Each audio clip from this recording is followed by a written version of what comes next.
Halo Sobat ATR BPN Sumut, selamat datang di Ngopi, Ngobrol Pintar.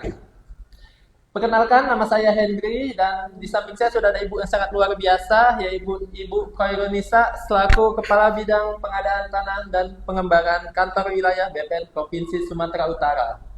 Sebelumnya Bu, kami ingin bertanya nih Bu tentang bidang pengadaan tanah dan pengembangan. Itu tentang apa ya Bu? Baiklah Hendri, pengadaan tanah dan pengembangan itu sebenarnya seluruh pembangunan pastinya membutuhkan tanah atau lahan untuk mendirikan bangunan tersebut. Jadi kegiatan pengadaan tanah itu sendiri adalah mengadakan lahan atau tanah di mana eh, diberikan ganti rugi yang layak dan adil kepada masyarakat atau yang tanahnya diambil untuk pembangunan. Kemudian kalau pengembangan itu sendiri adalah optimalisasi terhadap pemanfaatan tanah maupun penggunaan tanah. Sedangkan kalau di pengadaan tanah bidang itu sendiri itu ada membawahi 3 substansi, yaitu pengadaan tanah dan pencadangan tanah, kemudian konsolidasi tanah dan pengembangan pertanahan, serta penilaian tanah dan ekonomi pertanahan. Demikian, Henry. Oke Bu, kalau begitu Bu, bisa nggak Bu digambarkan secara garis besarnya aja Bu terkait proses dari pengadaan tanah itu Bu? Proses pengadaan tanah itu, kalau kita berbicara proses berarti kita ada tahapan-tahapan yang harus kita lalui.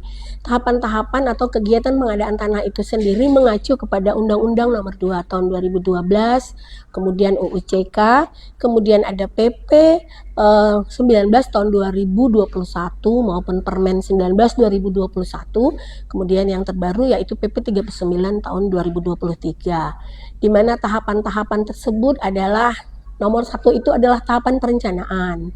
Jadi sebelum melaksanakan kegiatan tanah itu ada namanya DPPT, di mana di situ seluruh visi misi kegiatan pengadaan tanah itu semua ada tercantum di dalam DPPT. Itu dibuat oleh instansi yang bersangkutan yang memerlukan tanah. Kemudian yang kedua ada tahap persiapan. Tahap persiapan itu sendiri digawangi biasanya oleh Pemprov ya, pemerintahan provinsi. Itu nanti outputnya adalah SK penetapan lokasi. Nah, setelah SK penetapan lokasi ada, maka masuklah kita kepada tahap pelaksanaan.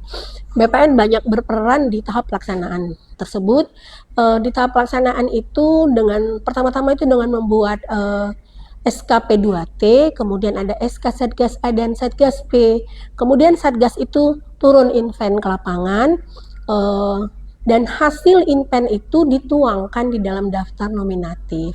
Daftar nominatif tersebut diumumkan selama 14 hari.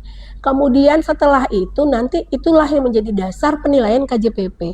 KJPP itu sendiri adalah lembaga yang independen yang menilai. Kemudian setelah dinilai oleh KJPP dilaksanakan nanti musyawarah bentuk ganti kerugian maupun nilainya. Apabila semua sudah setuju, itu nanti akan diberikan ganti kerugiannya kepada masyarakat penerima. Nah, setelah diberikan ganti kerugian, tahap pelaksanaan itu berarti selesai, masuklah kepada tahapan yang terakhir yaitu tahapan penyerahan hasil. Nah, setelah tahapan penyerahan hasil, maka selesailah rangkaian kegiatan dari pengadaan tanah tersebut dan nanti berakhir dengan setelah diserahkan berita acara penyerahan hasil kepada instansi yang memerlukan tanah, kemudian nanti instansi yang memerlukan tanah mensertifikatkan tanah yang telah diganti kerugiannya tersebut ke instansi mereka. Demikian, Hendri.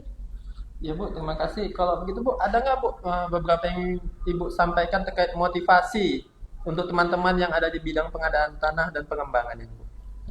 Baik, motivasi dan sekaligus harapan ya, mungkin bukan hanya kepada teman-teman, untuk diri sendiri juga. Eh, Kegiatan pengadaan tanah ini secara keseluruhan adalah kegiatan yang sangat kompleks, melibatkan beberapa instansi terkait dan lain sebagainya. Eh, Artinya di dalam mengerjakan itu kita harus tetap melaksanakan atau mengedepankan prinsip kehati-hatian. Karena nanti ini ujungnya akan mengeluarkan uang negara. Kalau kita tidak hati-hati, ada kesalahan, takutnya bersifat fatal yang akan merugikan diri kita sendiri juga. Jadi tetaplah semangat teman-teman di pengadaan. Kalau Ibu Dirjen kita dan yang lain-lain itu selalu bilang punggawa pengadaan tanah. Jadi tetaplah kita bersemangat, tetap berbangga hati telah menjadi bagian dari pengadaan tanah ini yang harus kita jalankan sebagai sarana untuk mengabdi di lembaga ini. Saran saya, harapan ya, lebih tepat harapan ada perlindungan hukum yang lebih lagi terhadap teman-teman yang di pengadaan tanah ini. Tetap semangat, dimanapun berada, dimanapun ditempatkan, buatlah yang terbaik untuk lembaga ini. Itu mungkin harapannya. Oke Bu, terima kasih atas informasi yang diberikan dari bidang pengadaan tanah dan pengembangan. Dan sekian dulu episode kali ini. Sampai jumpa di minggu depan dan tetap bersama kami di Ngopi, Ngobrol Pintar.